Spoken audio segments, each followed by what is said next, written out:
Now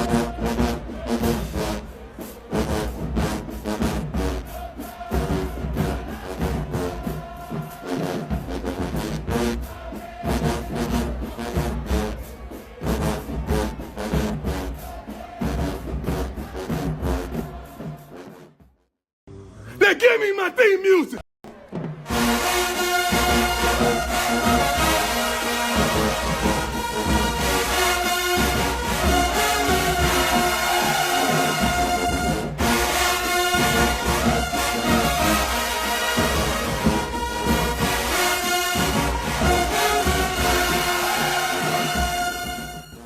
Welcome in, ladies and gentlemen, to Big 10, Episode 10 of Kickoffs and Tipoffs. I'm your host, Brett Berner. Joining me, my co-host, Matt Foley, and we had another phenomenal week of college football. And now we are moving into possibly the start of the best week and best month next month, where we have both college football and college basketball. The best time for college sports.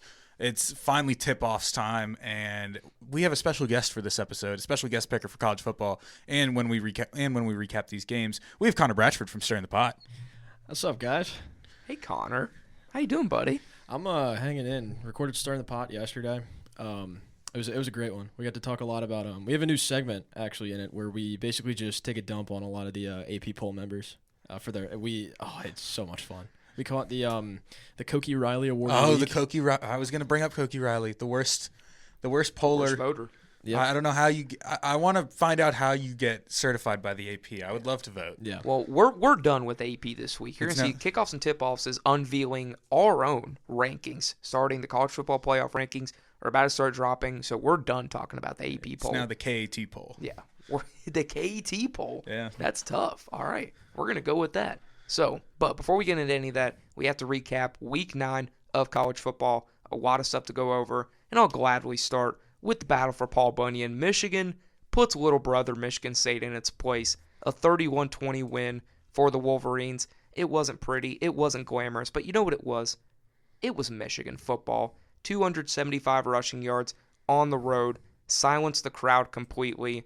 Sparty scored a touchdown with like 7 seconds left, so this game really should have been 31-13. Michigan looked better. They continue to improve. Bryce Underwood, a little bit of a slow game, but, Michigan was all about running the football in this one. Defense, Jimmy Rolder looked really good.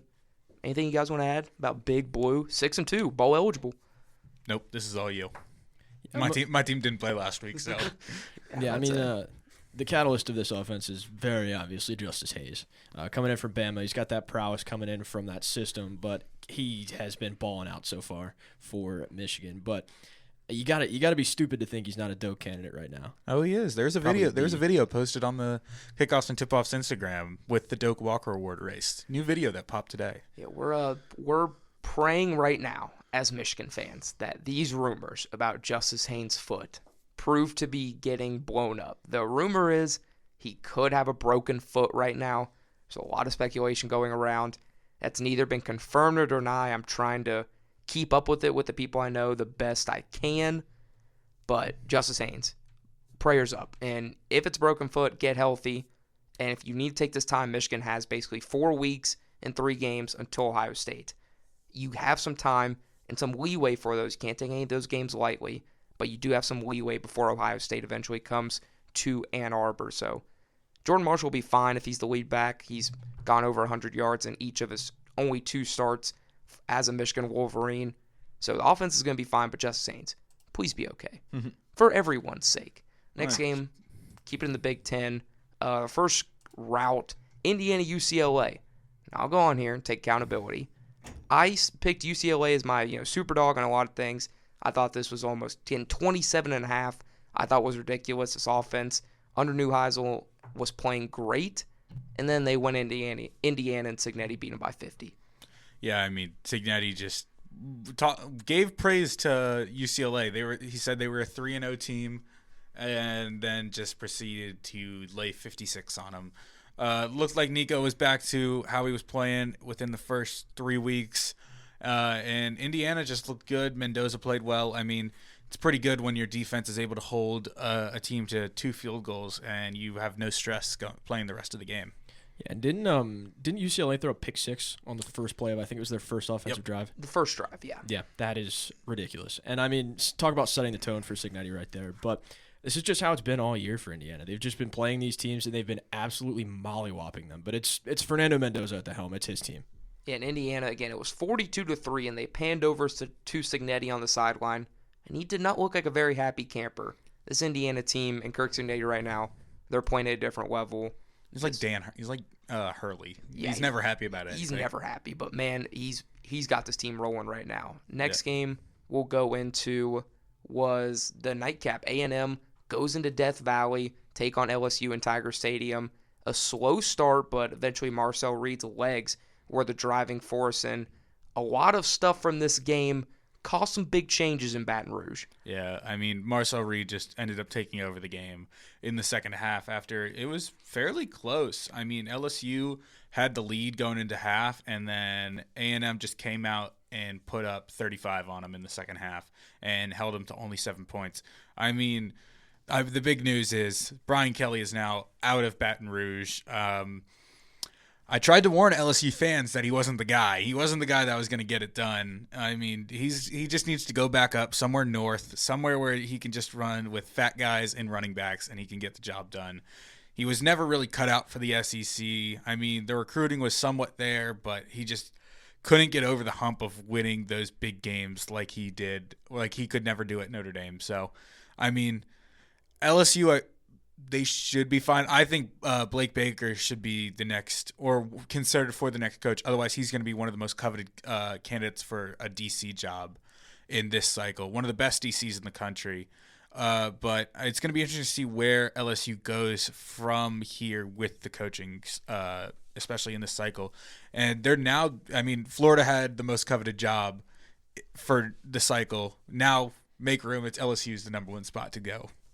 Yeah, and I mean, those SEC jobs have so much moxie. You have to think that every single coach wants to coach in there at some point. You could see some of the big names going into Baton Rouge, but Matt talked about LSU not being the place for Brian Kelly not being the guy for that place. I completely agree. From the start, it just wasn't really a good fit. It seemed like most coaches in LSU history loved being in LSU. They loved LSU. Brian Kelly just liked being the coach of LSU and telling people he was the coach of LSU. So it just didn't really fit the culture down there.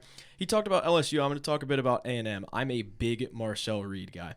And even more than he just had those 100 yards on the ground, almost averaged 10 yards a carry and 2 touchdowns going into the end zone. But I think his pocket presence is what's been impressing me so much this year. He is so good at maneuvering around.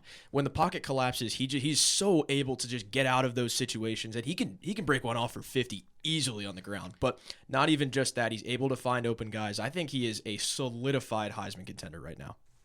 I think Reed has definitely put himself in the mix, and again, like you said, his legs are the difference maker for this offense. A&M just has so many ways that they can beat you, whether it's relying on that ground attack with Reuben Jones and Marcel Reed. Reed can throw it. He's got stud receivers. This defense is great. There's a reason Texas A&M is the only undefeated team left in the SEC going into Baton Rouge. But again, Brian Kelly, it just seemed like from all the reports that the program had given up on him. They informed of the decision that they were going to separate ways. There's still talks about what's going to happen. He's owed $54 million in this buyout. That can obviously be offset if he were to take another coaching job. But LSU's still trying to work out the kinks. But all they know is Kelly is no longer the head man. His family, you guys remember that opening press conference he did at the basketball game. But just it hasn't worked. Garrett Nussmeier, maybe he was just overhyped going into the year, but he has not looked. This offense has not produced as much as they thought. The defense has been not necessarily let down, but obviously the past 2 weeks not having weeks has been tough on them. So LSU now 5-3, basically eliminated from playoff contention, SEC contention. Now you got to look to the future and see what's going to happen because, like Matt said, this could be and probably is now the most coveted job in one of the most loaded cycles I can remember in a long time. We'll get to that in a little bit. We'll keep in the SEC, go down to SC in Cocktown. Alabama had a big scare. Yeah, they did. They got to figure out how to run the football. They cannot just rely. I mean, the simple solution is just letting Caden Proctor play running back and just letting him get 2 yards every time. but they got to figure out how to run the ball. They can't be running for 26 yards. I think they had less than that altogether with all the negative stuff. I mean, Ty Simpson was able to let the ball fly. They were able to get the ball moving. I mean, just a scary sight down in Columbia. I mean, Lenore Sellers is sort of playing okay, not really. I mean, this was the first game since his injury where he looked like Lenore Sellers with his legs again. He was able to get out of stuff. He was able to move the pocket and stuff. But South Carolina's offense is weird. They don't really have a running back, and they just refuse to really use their receivers in the right way. Harbor should be getting way more than one reception a game. And then the South Carolina defense just stepped up, and they were able to get it done. But it's a little concerning for Alabama, especially running the football. You think of Alabama football, you think about running the ball along with you have that balanced passing and rushing attack. But having your leading rusher only have 26 yards is not acceptable for Bama standards. Yeah, and I mean, you said it best. You know Bama for having those physical, imposing running backs that can get you at least 100 on the ground every single night. Jam Miller has been a bit disappointing since he came back from his injury at the start of the season, but the real catalyst for this offense, it's not Ryan Williams, it's Jeremy Bernard. And Jeremy Bernard has been so good so far this season for the Crimson Tide. This is Ty Simpson's main guy, and I mean, he had 5 catches on the day. He had that rushing touchdown at the end of the game. It was 25 yards. It's so funny to say that. What was it? Jam Miller went 10 carries for 26 yards. Yeah. Jeremy Bernard had 25 on one run. But yeah. I mean, they did let him. They did let him get a bunch of those yards at the end because South Carolina let him score trying to get a touchdown of their own, but they were just unable to do it because the Bama defense was just monstrous on that last drive. Yeah, and I mean, South Carolina coming into this season was one of my dark horses in the SEC, but it just has not worked out for Beamer down there this year. But looking to see if they retool, and obviously Bama escaping a real close one down here. Well, you've got to think again for South Carolina now. You're 3-5, 1-5 in the SEC, and it almost feels like the writing's on the wall that Shane Beamer's about to throw his hat into this coach's carousel. So the South Carolina job might be another one that could become open if Beamer decides to get out of town. But Ryan Williams, like you guys said, 7 catches, 72 yards. This was the healthiest Williams has been all year, according to Alabama, and it showed. He was more explosive. He was more reliable with the catches. This offense continues to be great. I think Ty Simpson had another great day. He is still, in my opinion, in that front runner for Heisman. He doesn't turn the ball over. He continues to be, with this, avoiding mistakes in the offense. He did have the fumble on the day, but the interception could continue to be great. Nakai Hill-Green, the Michigan transfer, has been a standout on this Bama defense, but this is one that Beamer really let go. This felt like kind of that patented South Carolina upset game that they've been accustomed to the past couple years, but Alabama survived. I think this was a really good result for Alabama because they got tested on the road. They were down. The resilience showed, and DeBoer's squad ended up coming out on top. It's a huge win to move Bama to 7-1. Talk about where we have them a little bit later. Next game, though, another big one in the SEC. Lane Kiffin goes into Oklahoma with Ole Miss. Everybody expecting the big letdown. Kiffin's given up, and Ole Miss gets the win. Yeah, I was wrong about this game. I thought Kiffin would have been checked out, and it almost looked like it. They blew a 26-10 lead, or 22-10 lead, 25-10 lead actually. Excuse me. And Oklahoma was able to score 16 in the third. And I thought this was a game where Kiffin checked out, and he is just looking at Gainesville now. But they were able to rally back. They were able to go up 8, and they were just able to end it in the fourth quarter. Did not let Oklahoma score in that fourth quarter. And Kiffin was talking to David Stone after the game, especially live on air. That was the most Kiffin post-game ever. And it's going to be interesting to see where he goes, whether he stays in Oxford or he decides he wants to move on to Gainesville or if he wants to move on to Baton Rouge. Yeah, and like you said, it's going to be fun to see what Kiffin does. Obviously, you saw that Lane Kiffin, I guess it was kind of a documentary where it was the Landry Kiffin was like, oh, you're going to leave now? Yeah, it's going to be fun to see what he does because I know he tries to stay rooted with his kids. Having his daughter go to Ole Miss is going to be interesting to see how he navigates the coaching cycle right now. But one of my favorite players in college football, the story of the year, in my opinion, Trinidad Chambliss, coming from Ferris State D2 school, and he has been so good for this Ole Miss offense. Obviously, Austin Simmons having some really early on struggles. He was injured for a little bit, and Chambliss came in as his backup and has been the guy in this offense. Kejuan Lacey, I think, has been great, but he didn't have a very efficient day. 2 times to go into the end zone, but this was a close game. This is SEC football, and John Mateer, ever since his injury, has just kind of fallen off a cliff, in my opinion. I don't know about falling off a cliff. I think Mateer looked better in this game. I think Red River, they rushed him back. I think this was the first game he's kind of been truly healthy and fully ready to go, and I think it showed. I think he played a lot better. Xavier Robinson for Oklahoma, maybe they found another one of their running backs in a room that's been shifting the entire year. But to me, Ole Miss, this was a huge win for Lane Kiffin. And, say what you will about that post game, and then going into the press conference afterwards and saying that he thought he kept his composure pretty good and did a good job of not talking to the players during the game. Hey, Lane, you're the coach, man. You don't get to be talking trash to the players. You are making 10 times more money than they are. You don't get a pat on the back for, not saying, screw off to the players during the game. That's not how this works, but either way, it was just an all-time Lane Kiffin moment. I don't think it's really that bad. I think it's just more funny. But like you said, Connor, Trinidad Chambliss has taken over this job with stride. You've got to credit his resiliency. He has really showed up in these SEC road games, getting D2 and going straight into SEC play. He's been phenomenal. And I think this Ole Miss team is really kind of built to set up, but will it all be for naught, depending on what happens with this season?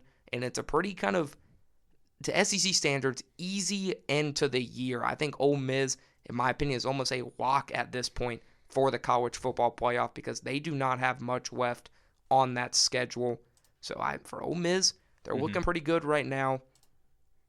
I think it's going to be a big year for the Rebels. I think this team is very capable of making a lot of noise in the postseason. Another team, though, with postseason aspirations, once again in the SEC, both 7-1, Vanderbilt, Missouri.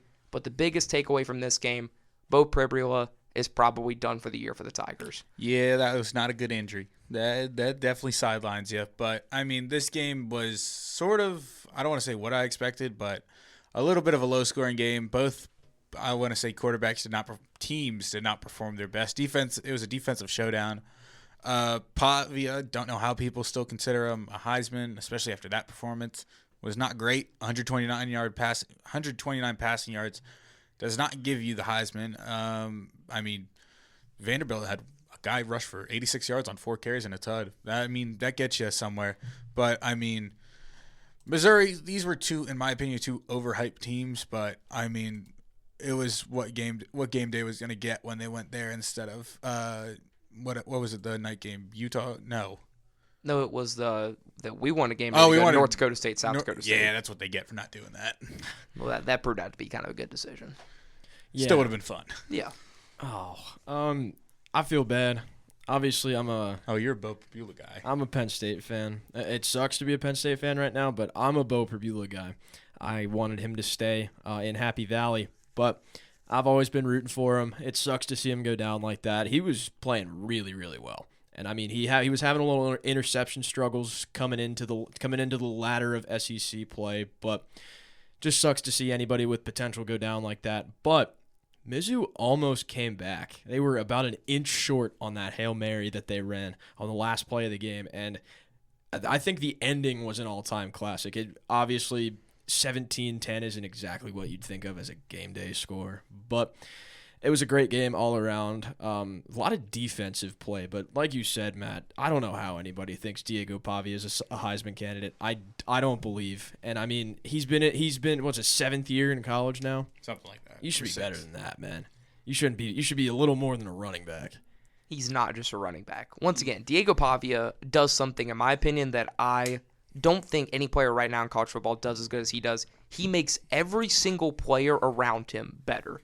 He is the go to this offense. Vanderbilt would not be 7-1 if they did not have Pavia at the quarterback. His legs, he had the rushing touchdown. He takes the big hits. He controls everything. I 100% believe Diego Pavia still has a legit shot to be in New York. I think, to me, he is one of my top 4 candidates for the Heisman and deserves that recognition because he has done to me. He had a rushing touchdown in this game to put an end to it. But obviously the big takeaway is Prebula and the Tigers. But they do bring in probably their most touted recruit ever in the 5-star freshman, Matt Zollers, who looked okay. Definitely the Hail Mary at the end boosted the stats a little.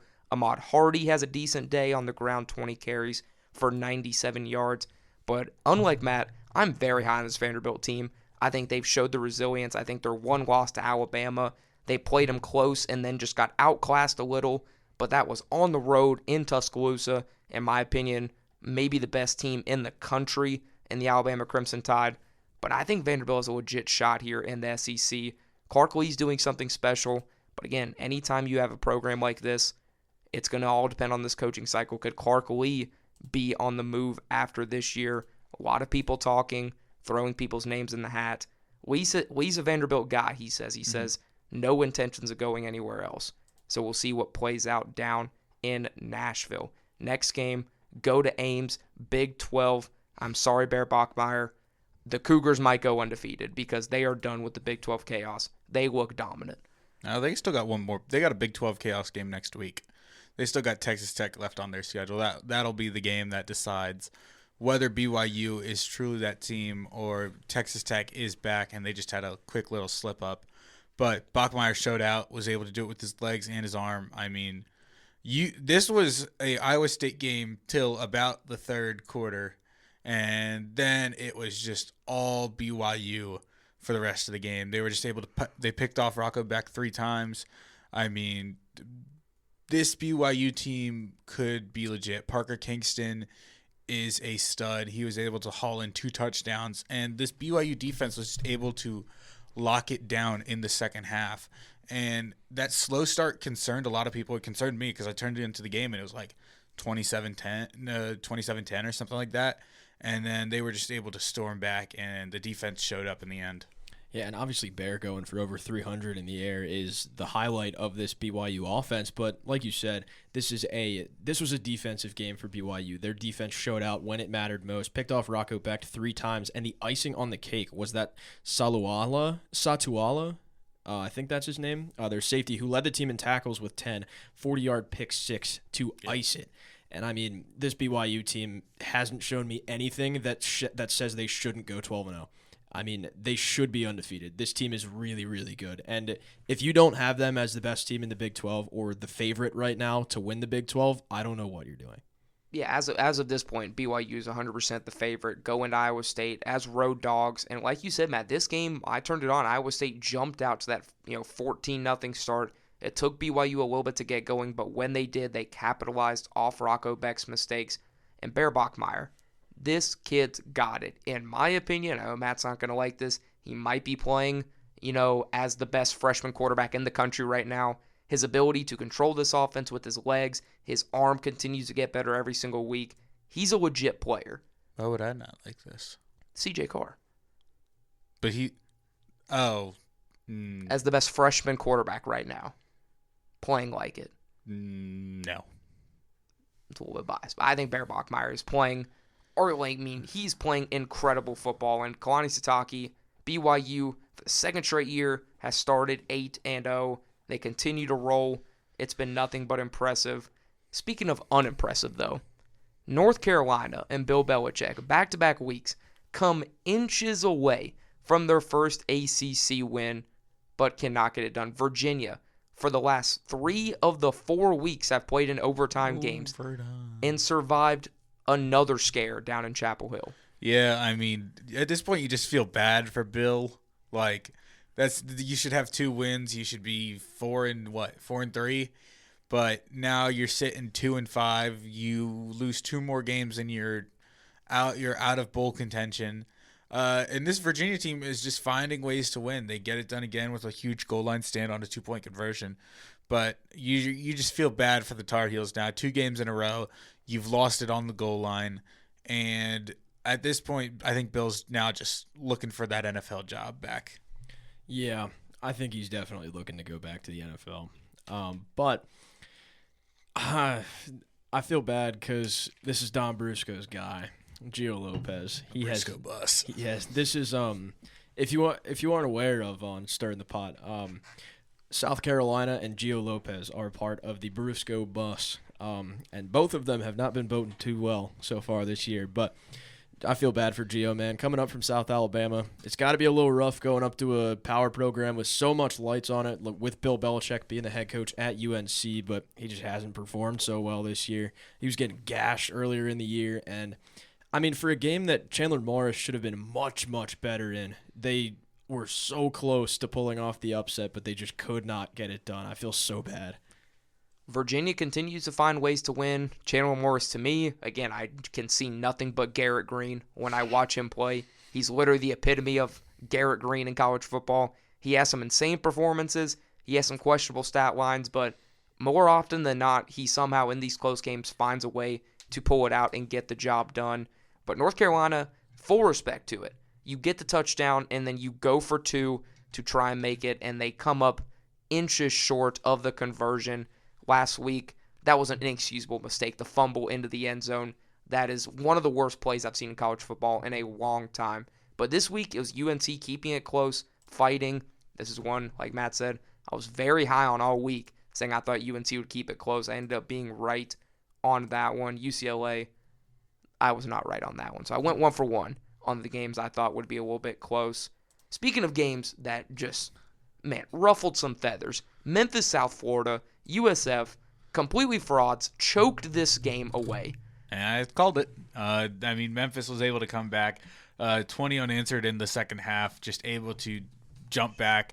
I didn't really get too much to see the box score this game, but I'm sure Ryan Silverfield is definitely going to be a contender for a job this cycle, and they were just able to get it done. I mean, Memphis wasn't that effective on the ground, but when you throw for 300 yards and get 2 touchdowns and your defense is able to step up in the second half, you're going to get it done.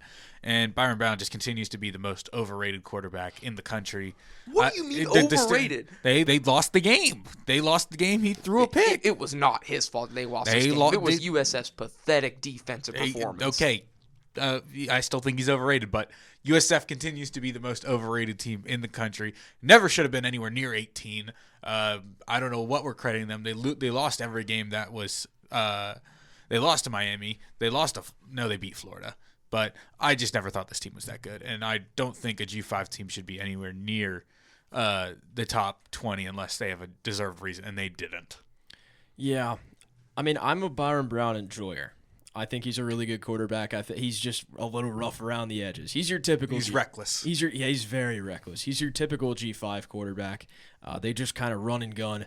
He's G5 Talon Green. That's what he is. That's really accurate. He is G5 Talon Green. Yeah, that's a pretty good way to put it. Just less explosive with his legs and less of the big play. Wow. Yeah, I've never really thought about it like that. That makes a lot of sense. But 269 in the air, touchdown and a pick, but the 21 carries for 121 yards and 2 touchdowns is what kept USF in this game. And, I mean, it came down to the wire. Memphis scored 17 unanswered in the fourth quarter, and, I mean, this USF defense was just abysmal in that second half. But all credits to Memphis. Everyone knew this was going to be a fun matchup, no matter if they were ranked or not, but Memphis getting it done is you love to see it. It's just pathetic. Memphis, after losing to UAB, they should have lost this one. They came all the way back. Credit to them.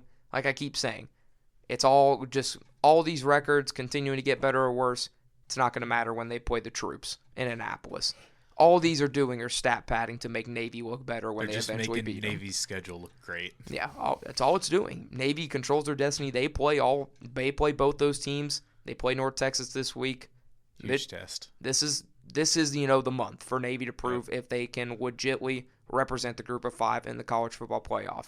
Speaking of a team whose playoff hopes somehow are still not dead, Texas somehow in some way had a 1% chance in the fourth quarter to win this game, comes back and beats Mississippi State on the road. If you're Mississippi State, how did you let this happen? Arch Manning, finally, even though he got hurt, finally had the performance. Yeah, I mean, at this point, you just feel bad for Mississippi State fans. Basically, all of their losses have been close games.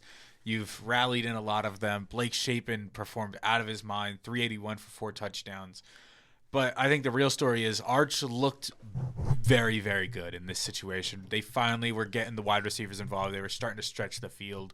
Ryan Wingo finally had his breakout performance that people have been looking for this season.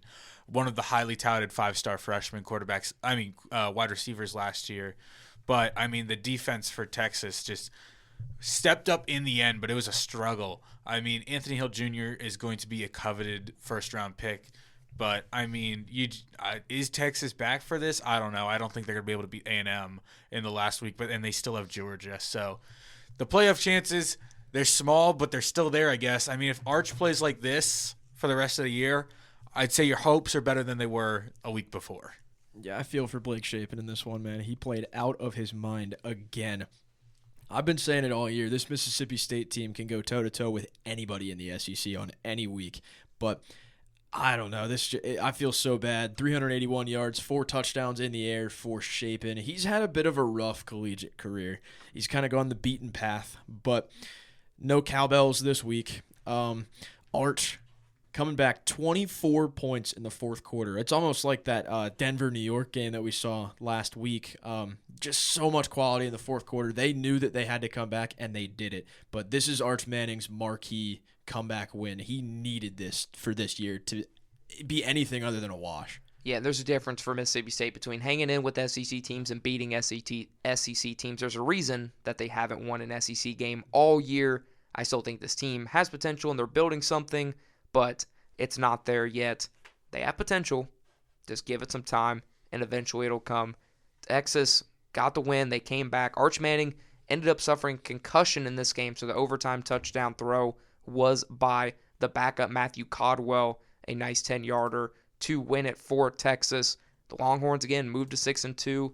They're now up to 20th in the AP poll. They're still, continuing to fight and stay alive. There's 2 losses. There's no room for error. In the last game, we'll keep it in Texas. Maybe the most impressive team in Texas right now, other than A&M. Somehow, in some way, Houston is 7-1.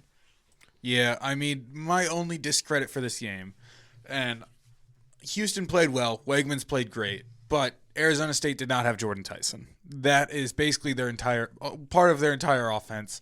Sam Leavitt was still able to connect with McLean for 159, but Jordan Tyson is such a game changer. And with Arizona State, with Tyson, you're able to score in one play. You can just go 75 yards, and it's basically a touchdown almost every time because there's not many people who can guard Jordan Tyson. He's going to be a first-round talent in this year's draft. But credit to Houston, they're rolling. They're 7-1, and they're in their own driver's seat and control their own destiny in the Big 12 right now. Oh, I love me some Connor Weigman. 111 yards on the ground, 2 touchdowns. He has been so good so far for this Cougar team. They're a bit of a sleeper. They're 7-1 right now. They've been really, really good all year long. And this Arizona State team, obviously, I think next week they're going to be without Sam Leavitt. His status is up in the air as of right now. But I'm a little disappointed with this Arizona State team. Obviously, when you lose your main guy in Cam Scattaboo in this offense, you still have Jordan Tyson. Obviously, like you said, when you don't have Jordan Tyson in this team, it makes it a little difficult to find those gaps in the secondary because he demands so much attention. But it's just this Big 12 has been so fun this year, and I'm really, really happy that Houston is good. Yeah, Houston is legit, and I'm tired of people talking, putting Cincinnati on this pedestal, saying, why is nobody talking about them? What has Houston done that what has Cincinnati done that Houston hasn't? In my opinion, I think if you put them up together, I think Houston's coming out. Connor Weigman is playing better football than Brendan Sorsby right now. They have Tanner Koziol, the best tight end in the Big 12. This Houston team is legit, and I think it's time for people to start putting respect on them. But that'll wrap up, again, like we said, a packed Week 9. We're going to go ahead and pick because Connor, I guess picker, he's got some work to do. So we're going to go ahead, get these picks out of the way. Still have a lot to cover on this episode. But last week, the pick'ems, not very favorable to me. I went 3-6. Matt went 7-2, bringing the totals to 35-32 on the year for me. And 41-26, Matt regains a 6-game advantage. So I'm going to need a big comeback this week. But we've got a lot of games to pick in. And we'll start out with big noon. Ohio State, Penn State, and what was supposed to be one of the most hyped up games all year. Now the line's 20.5. So we're going to go with the spread on this one. Penn State plus 20.5, or do the Buckeyes cover? Penn State does not cover. Ohio State will probably win by 21 plus. This Penn State team is just in a rough shape right now, and they're not going to be able to score a lot. And this Ohio State defense is one of the best in the country. And I assume that Ohio State will score more than 21 to beat Penn State, and it would shock me if Penn State is able to put up more than 14. Yeah, I don't. As a Penn State fan, it's been a rough year. As much as I want to be funny and say that this is the year that they would beat Ohio State, because it makes so much sense. That's perfect Big Ten knowledge. But Ethan Grunkmeyer is not a good quarterback yet. This is his second game starting, and I mean, this offense and defense has been riddled with injuries. The only thing that Penn State has going for them right now is their running back duo, and they haven't been able to break one off in weeks. But I think Ohio State's going to cover this one. I think this one's pretty obvious. This defense for Ohio State is legit, and Julian Sayin has an 80% completion rate. That is insane. That's what happens when you get to drive the Maserati every week. Yeah, I'll take Ohio State to cover. It wouldn't shock me. Like Connor said, this feels like the Penn State one. This would feel like Michigan of last year. If Penn State wants to pick the year that they beat the Buckeyes, wouldn't be a bad time right now. This would be the year. We never know. Next game, we'll get into the legit picks. Vanderbilt goes into Texas. Both these teams coming off big wins. Texas is favored at home for the noon game. Texas gets it done, regardless of Arch plays or not. I think that defense is excellent, and I think they're going to be able to shut down Diego Pavia.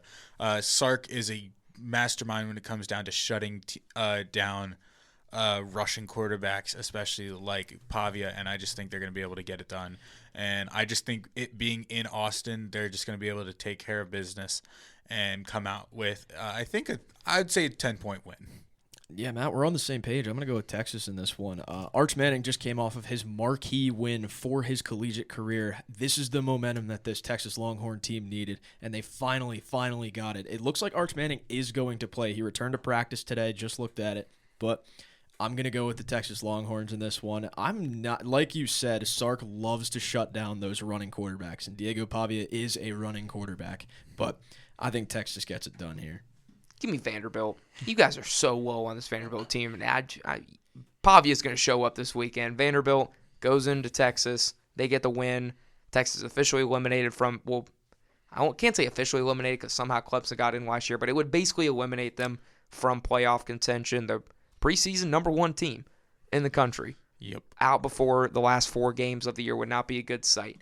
Next game we'll pick, it's a ACC showdown, Miami-SMU. This game probably would have had a lot more implications if SMU wouldn't have laid an egg against Wake Forest, suffering their first ever ACC loss. Now, they have arguably the second best team in the ACC coming to town, but it's a little bit of a trap for Cristobal and the Canes. Give me the Canes to get it done.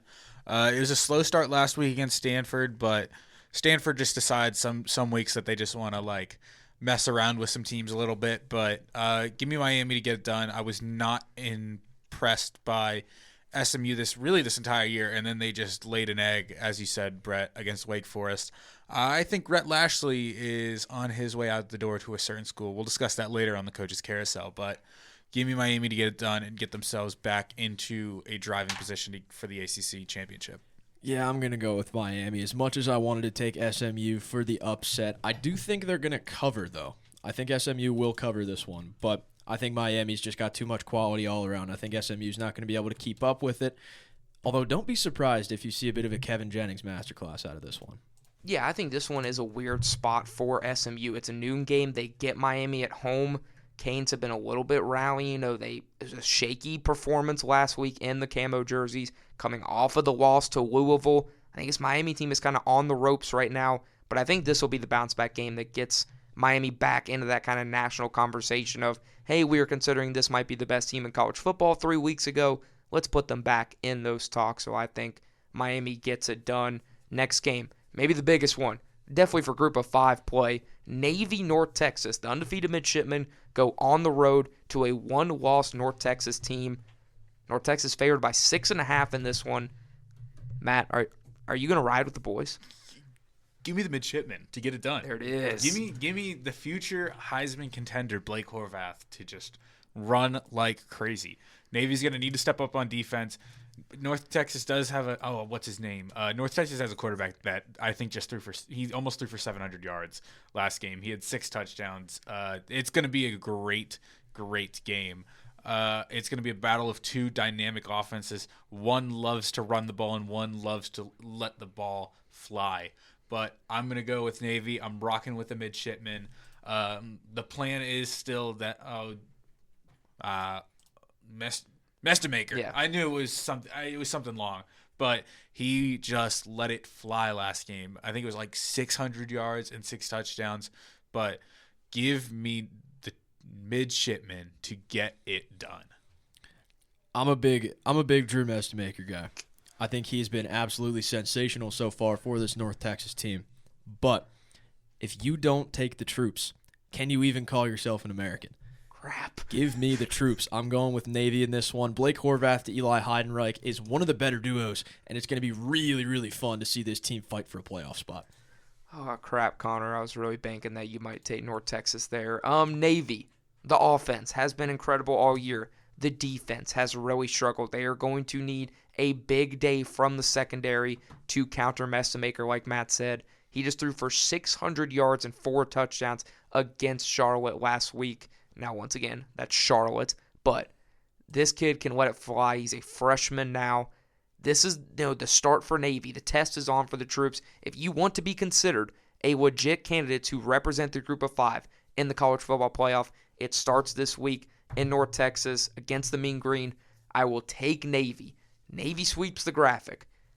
That does not bode well, in my opinion, but it's neither here nor there. We'll keep rolling the next game. Go a little bit quick on this one. Arizona State, Iowa State. Now 2 3-loss teams basically scratching and clawing to remain in contention in the Big 12. What's going to happen here? Oh, this is going to be this could be a close game. I'm checking if Jordan Tyson is going to be playing or not, because this does impact my pick. I mean, Iowa State's coming off the I don't want to say heartbreaking loss because they did lose by double digits, but they were up by so much, and then they were able to come back, and then BYU was able to come back. I'm going to go with Arizona State to get it done. I'm going to hope that Jordan Tyson is going to play and Sam Levitt is going to play, but I just think Kenny Dillingham knows how to win, and he's going to be able to get this done. Yeah, I'm going to be quick. I'm going to go with Arizona State as well. Raleigh Brown is going to run all over Iowa State. Yeah, and I'll take Iowa State. I think that Sam Levitt is up in the air, that he might not play. I don't believe Jordan Tyson is going to play, Matt. The line's 7.5 for Iowa State, so I'll take the Cyclones, basically eliminating Arizona State from contention of the Big 12 and basically securing that the Big 12 is not going to have a repeat champion. Exactly how it should be. Yep.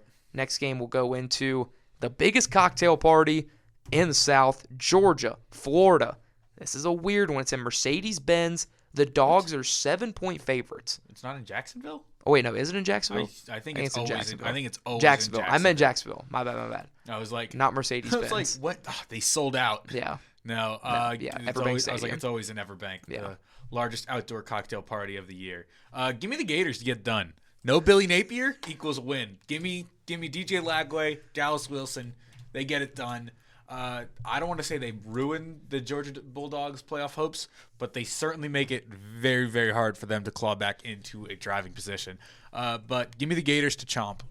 Yeah, as much as I want to pick Florida and have the same exact picks as Matt, I'm going to go with Georgia in this one. This team is way, way, way, way better than Florida right now. They've got one of the best linebackers in college football, if not the best. C.J. Allen has been so good so far for this Bulldog team, and I think he is going to corral DJ Lagway as every other SEC linebacker has so far this year. Give me the Bulldogs. Yeah, I'm going to take Georgia pretty handily. I think that this defense might not be the best, but I think they're going to be able to contain DJ Lagway. I think Gunnar Stockton will have a nice game. So I'll take Georgia to win the biggest outdoor cocktail party. We'll keep it, though, with maybe the better Georgia team in the state right now, the undefeated one, Georgia Tech, on a night game in NC State. Big trap opportunity. The Jackets are 5.5-point favorites. NC State's at home, blacking it out at night. What's going to happen? Give me the Jackets in a close one. This game does scare me with it being at night at NC State. This NC State team can hang around with some teams. CJ Bailey's a phenomenal quarterback. But I think Georgia Tech can claw its way out of this one, and they'll get it done in another close game. I'm going to do it. You're doing it? Give me the Wolfpack. This is going to be a really fun one. Like you said, nighttime game at NC State. And give me one of the better running backs in college football right now, Hollywood Smothers. 120 carries, 825 yards, 6 touchdowns. That combined with C.J. Bailey in the backfield is going to be lethal. And I think Georgia Tech is on fraud watch. I don't know if they're on fraud watch, but I think this is a tough game. It's a trap one for Georgia Tech. I think the undefeated streak ends here. College basketball is starting up, so I think the ghost of Jimmy V will be happily watching. Will Wade's not. It's not Will Wade's spotlight time. From happily up above, I think that NC State will get it done for their guy, Jim Valvano. The basketball starting up. This is football. C.J. Bailey, though, he's going to be the reason that this NC State team takes down Georgia Tech. In the last game, second to last game, we'll pick Oklahoma, Tennessee. This one in Knoxville. It's a night game. Tennessee is wearing their glorious all-black uniforms. They had one of the best intros for these uniforms with a Tron-inspired look. Tennessee, Oklahoma, 2-2 loss teams in the SEC. Another one. This is one. Basically eliminate someone from getting the SEC championship. Give me the Sooners to get it done and stay alive and maintain a chance at the SEC championship and the college football playoffs.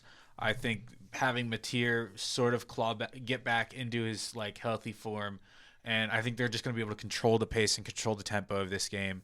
And I think they're going to be able to force Tennessee to make some mistakes on offense. And I think if they're able to get a stop or two or a turnover or two, they'll be able to get it done.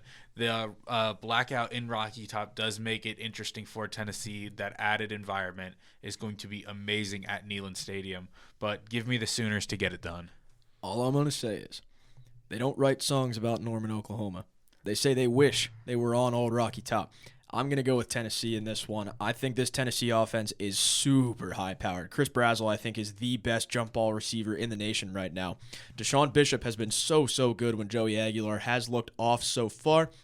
The one thing that knocks this team, their secondary has been hurt all year, and I feel so bad that they have some of these guys that haven't been on the team. They had a preseason All-American corner that hasn't been on the team so far this year due to injury, but I'm not fully sold on this Oklahoma offense as of yet. Their defense has been absolutely incredible, but SEC play is SEC play. Just because your defense is ranked top 5 in the nation doesn't mean you can't get diced up at any point in the best conference in college football. Give me Tennessee on their blackout. Yeah, I'll take Tennessee. The past 2 years, Tennessee has not lost when they have donned the all-black uniforms. It is just one of the best environments. I think it's up there with top 5 environments right now in college football, Neyland Stadium. For these night games when they black it out, the production is out the roof, and Tennessee usually brings some of their best football to this one.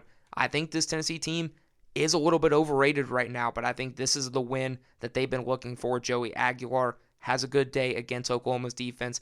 Like you said, Connor, this is one of the most hyped up secondaries, one of the best secondaries coming into the year. They've been tortured with injuries. I think Mateer has a nice game, but I still think Oklahoma is just kind of on the ropes a little and trying to refine themselves. So I'll take Tennessee to win as well. Plus, I've got to catch up to Matt somehow. And then the last game, this was a weird one. College game day goes out west, Cincinnati, Utah, 17-24. It's a 10:15 Eastern Standard Time kick. Utah's favored by 9.5. Yeah, finally they escape the Big Ten and SEC realm of college football, and they go over to some real chaos football over in the Big 12. We got 2 ranked teams, Utah, Cincinnati, but give me Utah to win and give me Utah to cover as well. I think regardless if Dampier plays, whether it's Dampier or Bird Ficklin, I think the Utes are able to get it done.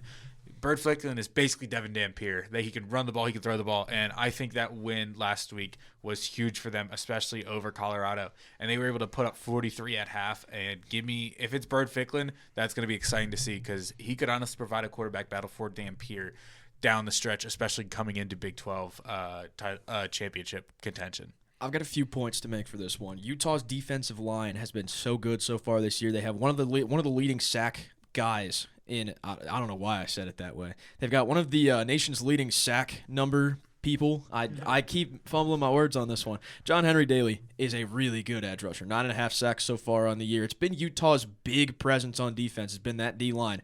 Brendan Sorsby's only been sacked twice this year, and that has a lot to do with, one, his dual threat ability, and that Cincinnati offensive line has been really, really good. That's a big reason why they're ranked almost inside the top 15 right now.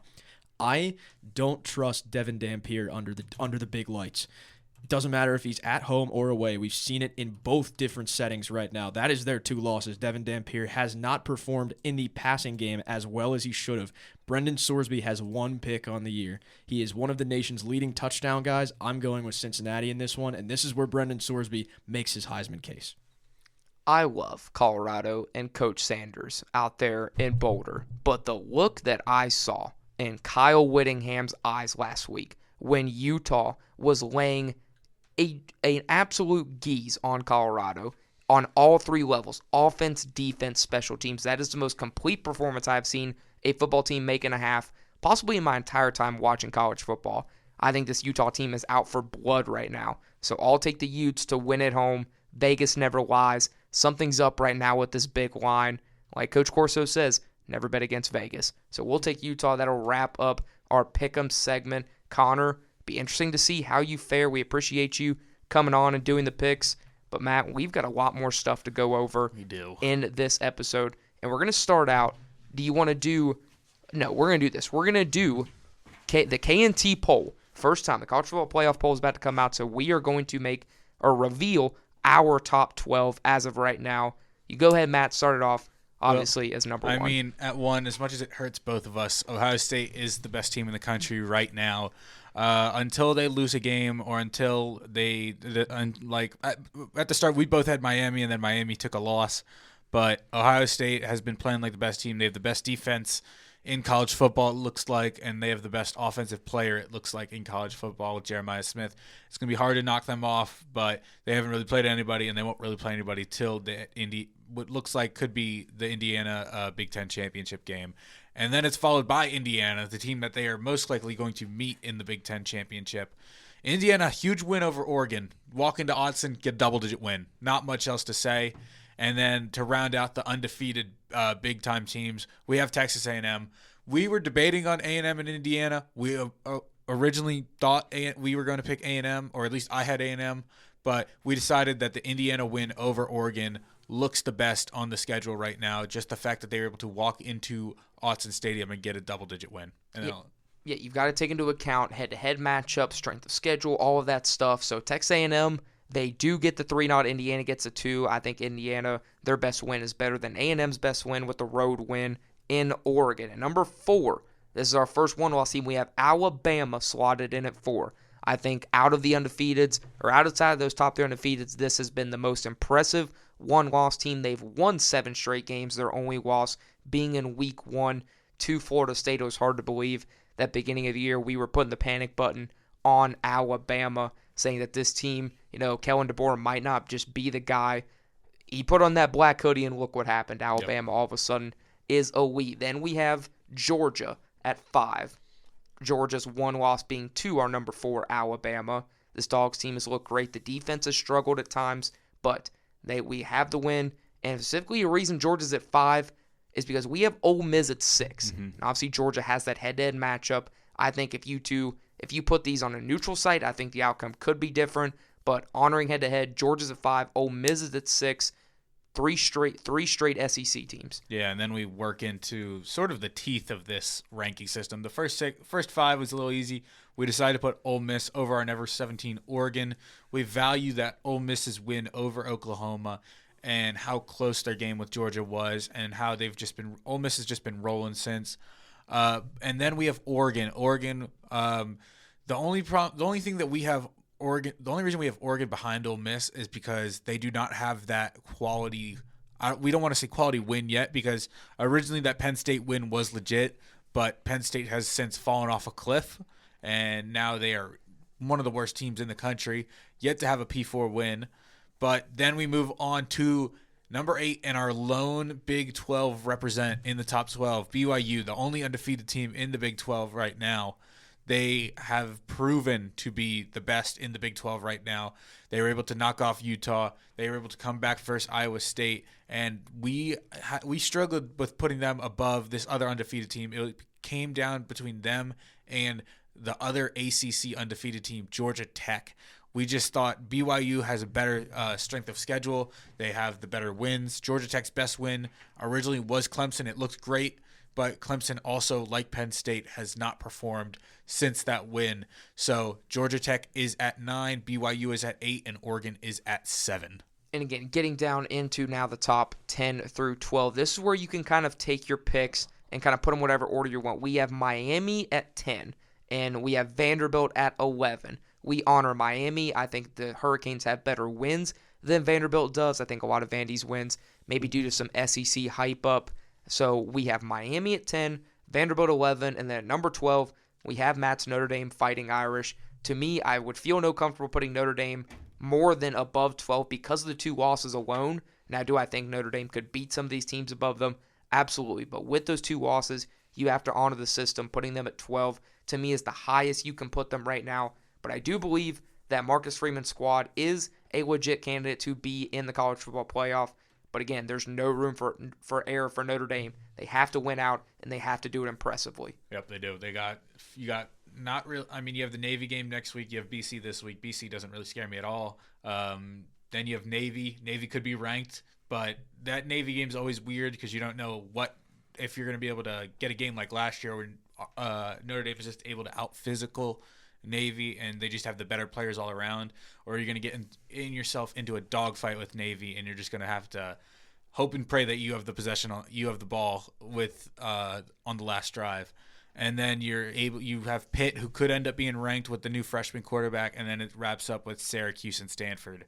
But if you're Notre Dame, you got to win out the rest of the games, and you got to do it impressively, and you got to just pray for some more chaos so you are basically locked in. I think you're basically locked in right now with all the chaos that could happen, but you just hope and pray for more chaos, and you add to your resume. There it is, the KandT official first college football rankings. We'd love to hear your guys' rankings. If you disagree with us or agree with us, go to our Instagram or Twitter and put your top 12 or even your top 25 who you think deserves to be in the college football playoff as going into Week 10. We'd love to hear from you guys, and who knows, maybe we'll feature some of the list if we get them on an episode of Kickoffs and Tipoffs in the following weeks as we lead up to the college football playoff.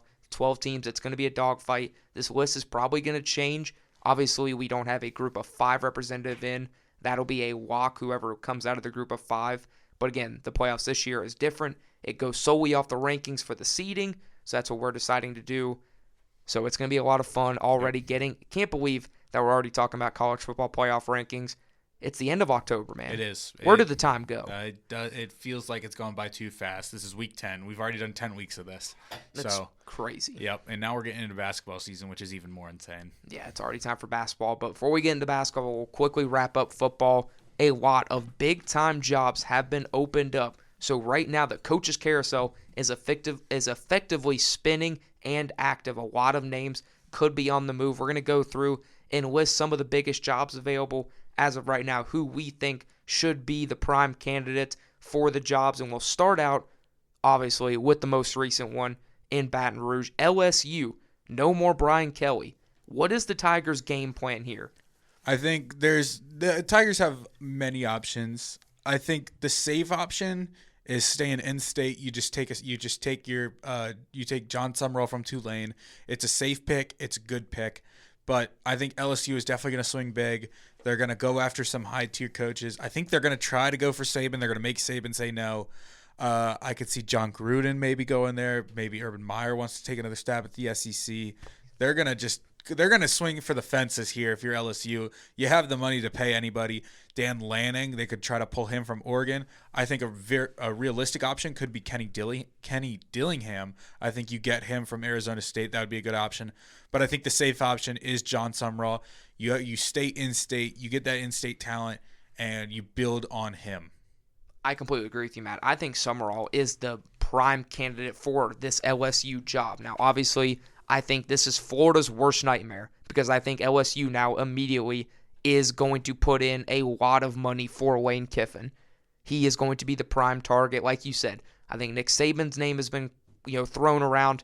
I do not believe that Nick Saban is going to be returning to college football coaching-wise anytime soon or possibly ever. But I think that Summerall is a great option. You keep it in the state. He has great ties with the recruiting. He's built Tulane up as a really successful program. I think he'd be a home run hire and going kind of that younger route for LSU after they took the swing with Kelly. I like the option. Then obviously the next one, we have Florida. I think we all know who the main candidate for this one is. Yeah, I mean, the main candidate is Lane Kiffin. There's been so many rumors. There's been rumors of contract deals or stuff like that. And it's a lot of the same represents from LSU. I think Dillingham could be a possibility. James Franklin has been rumored to that job. But I really don't know who they're going to end up going with. Obviously, Brian Kelly could be optioned if you're Florida. Florida just really is just going to throw darts at a dartboard and try to find one that sticks. But I think another one Kenny Dillingham is going to be interesting. Franklin, I think those are the main ones. I don't really know any real G5 coaches that I could see Florida really taking a swing at. They took a swing at Freeman. Freeman's not leaving. He's not leaving. He's only leaving for one job, and I don't even know if that job will open up anytime soon. But it's going to be interesting to see who Florida takes. I'm going to stay with Lane. I just think Lane is a Gainesville guy. I agree. I think Lane Kiffin is the obvious choice for Florida. I really don't think that they're going to settle for anyone else. I think they're going to do whatever it takes and pay him whatever it takes. We've already seen the supposed contract that's been offered would make Lane Kiffin the highest paid head coach in college football. So we'll see what happens with that. But hold up before we move on. My dark horse for that job, I forgot to say it. Who? Dabo Swinney. I've been saying it. I think Dabo just walks out of Clemson and he just go, you know what? I'm done here. I'm done in Death Valley. Let me go down to Gainesville and get some of that Florida recruiting. It could be, but I just don't know if Dabo could survive the SEC with his stance on the portal. And then Penn State. This is, to me, is the most kind of enigma job. You've got LSU in Florida. Now you've got the Big Ten school, a lot of reputation. It kind of seems like the writing on the wall of who Penn State's going to get, but what are their options? It wasn't an option until now, but I think Brian Kelly is going to be the Penn State head coach next year. I think he wants to go away from the SEC and get back to the North. I think this could be a perfect one. I think Fran Brown of Syracuse could be a great hire for them, or Alex Golish of USF has been linked to them, but it's going to be interesting. As you said, this is the most question mark job because you're in the midst of the Big Ten. You're a top school in the Big Ten, but your recruiting is sort of limited because a lot of your Pennsylvania is such a big state that a lot of their players get poached away from Penn State by Notre Dame, Ohio State, Michigan, some of those other more notorious northern schools. But I think it's going to be Brian Kelly. Brian Kelly, it's a big swing. Yeah. So I'll obviously go with, I don't know if I necessarily agree with this, but Matt Rule. Yeah, I forgot about Rule. Matt Rule seems like he's the obvious one. He's the Penn State alum. I feel like Penn State is probably going to keep it in conference. Go with a guy like Matt Rule. He's built a program up from the ground before in Baylor. You don't have to build Penn State up from the ground. He's done a nice job down in Lincoln. I think another one, though, who I think could be a lot of sleeper that not a lot of people are talking about, I think this Penn State job would be prime for P.J. Fleck. It could be P.J. Fleck. I think that Fleck fits that Big Ten mold, what Penn State wants to do. I think this could be a real big one that if you want to take the swing, I think Fleck could be a true head man at one of the best programs in the entire country. So I think it's going to be Matt Rule. Don't be surprised, though. I think P.J. Fleck's name might come up in a lot of these. The next one, Virginia Tech. This is another big job in the ACC, but how attractive really is it? Oh, it's attractive. I think this could be a spot for James Franklin to go get to the ACC, establish your recruiting over the DMV and North Carolina's areas. It could be a great option. It's a less stressful job. You're not going to be in that spotlight that much until you get your team up and moving. I think as much as it pains me to say that Quinn Roby might have been right about Shane Beamer, but it's going to be for the wrong reason. Shane Beamer isn't going to get up and leave. I think he might get fired, and then he'll just decide, you know what, I'll just go coach Virginia Tech. But another option, and I think this is the most likely option, I think they're going to go with Mike Vick. I think they're going to Colorado this thing. I think they're going to want Mike Vick. The amount of recruiting stuff that he could get in the Virginia area. Can you imagine the high school talent that's going to want to go play for Mike Vick, especially at the quarterback position? Like, he's a big Virginia guy, a Virginia Tech guy. He's a legend there. And the recruiting at the quarterback position will be insane if he gets picked to be the next head coach at Virginia Tech. It would be crazy to see Vic there. You've been on that train a lot. I think that this feels like the spot that Shane Beamer will be. I think it's a weird one with James Franklin because it makes sense, but does Virginia Tech, they just fired James Franklin's defensive coordinator and Brent Pry. Do you want to bring in basically that exact same identity that didn't work out in Blacksburg? This is a big job. I think whoever takes this has the reins to take Virginia Tech back to the promised land. I think it is going to be Shane Beamer, obviously. The Beamer ties his dad, one of the most legendary figures in Virginia Tech history. But Mike Vick, I think that's a really fun one. That's the fun pick that you want. That could be a lot of fun. If the boosters have a say in it, I think they could bring the fun to Virginia Tech. They're going to bring the fun to Blacksburg. I'm going to go a little bit quicker on the last two. Arkansas, Oklahoma State. Oklahoma State, it's basically you're in a complete rebuild, but apparently you've got one of the best fan bases in the country. Oh, it's a good trend now, I guess. And Arkansas, the problem with Arkansas is this is a good job in the SEC, but Arkansas has not been willing to spend a lot of the money on the football program. They've focused a lot on basketball, obviously with guys like Calipari.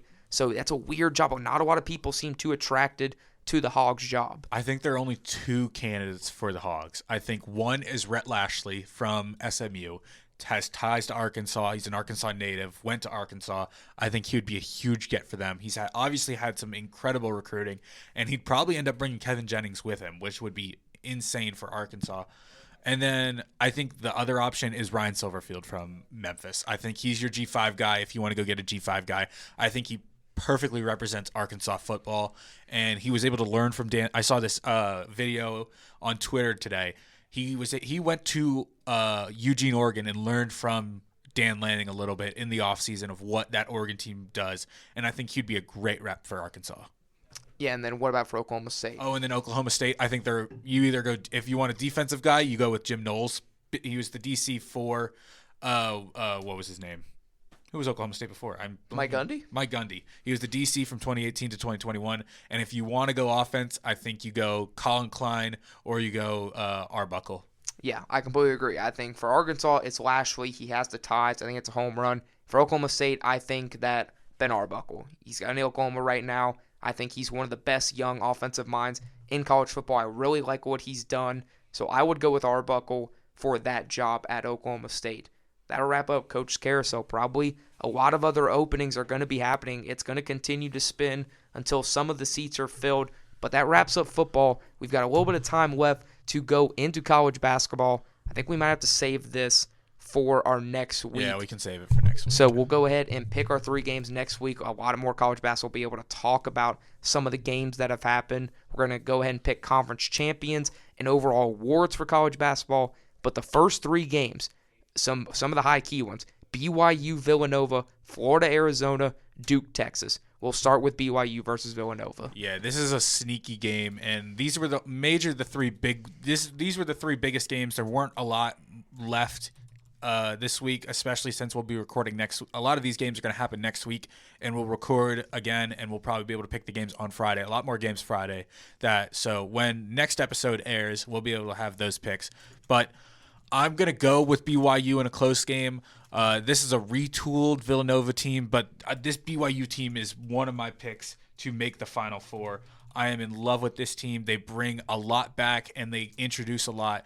They add the number 1 player in the country, AJ DeBansa, and they add probably one of the best point guards in the portal in Rob Wright from Baylor. So you stay in the Big 12, but I love this BYU team. It's a retooled and revamped Villanova team. This team could make a lot of noise in the Big East, especially with who they pulled Maryland's coach. I blank on his name every time. I predicted him to go to Villanova, but you add Richie Saunders mixed with DeBansa, it's going to be a match made in heaven.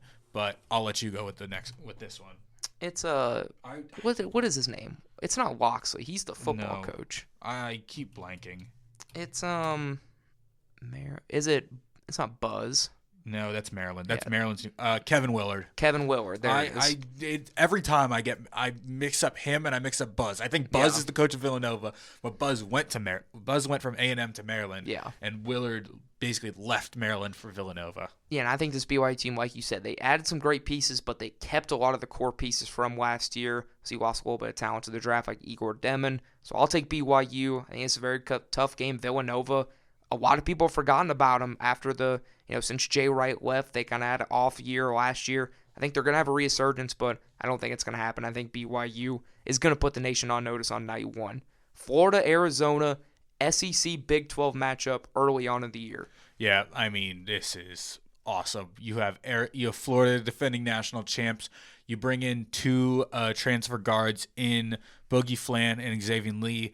Xavier Lee from Princeton, Flan from Arkansas, and then you bring in that amazing front court in Condon and their other two bigs. But Arizona, this is sort of a retooled Arizona team. Koa Pete joins the team, a huge freshman, and I think he's going to be the difference maker. Give me Arizona to get it done and knock off the defending champs early. Okay, you're going to go Arizona State. Florida takes their first loss. Yeah, Arizona. I keep saying Arizona State. Arizona. I'm going to take Florida. I think Alex Condon has heard the noise all offseason. Either you really like him or you think he's the most overrated player in college basketball. I think he's going to prove that this kid is legit all-American talent, and I think the pickup of Boogie Flan was just maybe the best move of all offseason other than P.J. Haggerty. I think Flan has so much talent. I think he's going to work so well in this Todd Golden Rand system at Florida, so I'll go with the Gators. Bryce James at Arizona. Bryce James.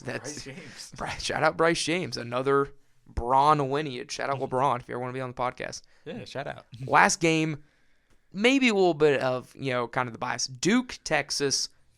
Duke looks good. Texas, it's been a rough couple of years with a lot of stuff. The only reason this game was picked is because it's two notable teams. But Duke is probably one of the most talented teams, and man, Cameron Boozer looks insane. He has played amazing. Double-doubles in both games. He had a 24.23 rebound game against Tennessee. That is insane. And as I've been saying on the podcast, Duke is one of the deepest teams this year. They'll probably have 10 guys each game get minutes, and they'll get decent minutes. This team is great.